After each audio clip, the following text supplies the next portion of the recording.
विधानसभा क्षेत्र से डॉक्टर मनोज कौल ने ठोकी ताल। लंबे समय से विधानसभा क्षेत्र धोनी में सामाजिक कार्यकर्ता के रूप में लोगों के बीच अपनी उपयोगिता एवं लोकप्रियता साबित कर चुके डॉक्टर मनोज कौल ने राजनीति का पहला कदम अपनी पत्नी सुमन कौल को पिछले वर्ष जिला पंचायत वार्ड ताला से सदस्य पद के लिए नामांकन के साथ शुरू किया, जहां क्षेत्र के लोगों ने अपार समर्थन दिखाते हुए भारी मतों से विजय दिलाया और सुमन कौल ने जिला पंचायत अध्यक्ष के चुनाव में भाजपा समर्थित प्रत्याशी को खुला समर्थन देते हुए ये साफ कर दिया कि वह भारतीय जनता पार्टी में कार्यकर्ता के रूप में कार्य करेंगी। तब से लगातार भाजपा के रीति नीति के अनुसार क्षेत्र में जन सेवा का काम करती आ रही हैं। वहीं पेशे से डॉक्टर मनोज भी छुट्टी के दिनों में विधानसभा क्षेत्र धोनी में दौरा कर लोगों की छोटी मोटी समस्याओं के निराकरण के लिए प्रयास करते हैं और कई समस्याओं का निराकरण भी करते हैं, जिसको लेकर कई लोगों ने आस लगाए जा रहे थे कि विधानसभा क्षेत्र धोनी से भारतीय जनता पार्टी से टिकट के दावेदार हो सकते हैं। लेकिन उन कयासों पर विराम लगाते हुए 10 सितंबर रविवार को पत्रकार वार्ता आयोजित कर उन्होंने स्थिति साफ कर दिया कि भारतीय जनता पार्टी से उनकी दावेदारी रहेगी और अगर महिला दावेदार को प्राथमिकता दी जाएगी तो उनकी पत्नी सुमन कौल भी दावेदार के रूप में तैयार है। पत्रकारों के सवाल पर जहां उन्होंने दावेदारी का आधार क्षेत्र की जनता के बीच उनका सतत संपर्क, सुख दुख में लोगों के बीच बराबर शामिल होना और क्षेत्र की छोटी बड़ी समस्याओं को लेकर निदान के लिए उनके द्वारा शासन और प्रशासन स्तर से प्रयास करना, वहीं उनकी पत्नी द्वारा संगठन के माध्यम से भी समस्या निदान कर प्रयास किया जाना बताया। साथ ही यह भी कहा कि कुछ बड़ी समस्याएं क्षेत्र में हैं जिनके लिए विधायक स्तर से पहल करने पर निराकरण होगा और क्षेत्र की जनता उन्हें आशीर्वाद देगी तो उस समस्या का भी समाधान करेंगे। विधानसभा क्षेत्र धोनी का सबसे प्रमुख मुख्यालय मझौली माना जा रहा है। इसके विकास को लेकर पूछे गए सवाल के जवाब में डॉक्टर मनोज ने कहा कि मझौली क्षेत्र का अपेक्षित विकास नहीं हुआ है, चाहे शिक्षा का स्तर लिया जाए अथवा स्वास्थ्य का लिया जाए। कुछ जगह लोगों को आज भी मूलभूत सुविधा के लिए परेशान होना पड़ रहा है, जिसकी वजह से प्रतिनिधित्व न होना एक प्रमुख कारण बताया गया है।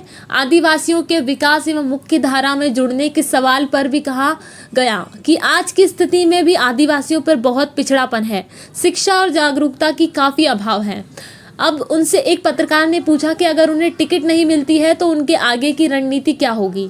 इस सवाल पर उन्होंने कहा कि उन्हें क्यों टिकट नहीं मिलेगी जब पार्टी के गाइडलाइन के अनुसार काम कर रहे हैं।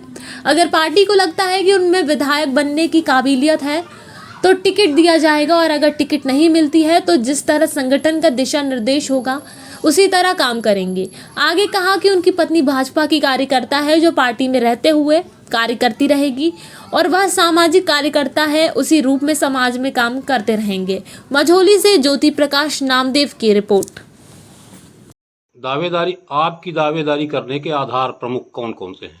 मेरी दावेदारी करने का आधार यही है कि जो सरकार ने जो दीन दुखियों अंतिम छोर में खड़े हुए व्यक्तियों के लिए जो सरकार योजनाएं ला रही है, वो योजनाएं उन तक पहुंच रही है कि नहीं पहुंच रही है, तो उसके लिए मैं प्रयास रहता हूं कि वो योजनाएं वहां तक पहुंचे और जो है दुख सुख में शामिल होकर के यहाँ की जटिल से जटिल समस्याओं को मैडम के साथ मिल के मैं शासन प्रशासन तक पहुंचाता हूं और उनका समाधान करने का प्रयास करता हूं। यही मेरे दावेदारी का प्रमुख आधार है।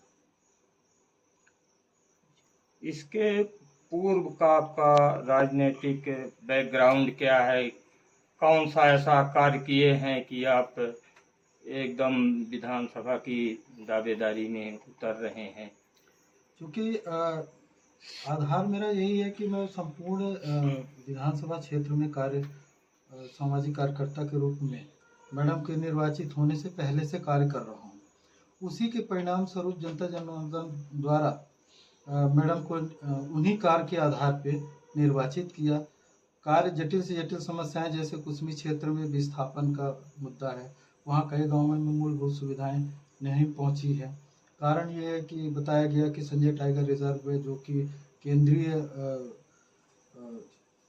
सरकार के अंतर्गत आता है, तो कुछ समस्याएं आ रही है, तो उस समस्या को के साथ कई ज़रूरतमंद जो आखिरी कतार में खड़ा व्यक्ति है, जो अभी भी विकास से कोसों दूर है, तो उनको मुख्य धारा में लाने का मेरा प्रयास रहता है और यही मेरा आधार है।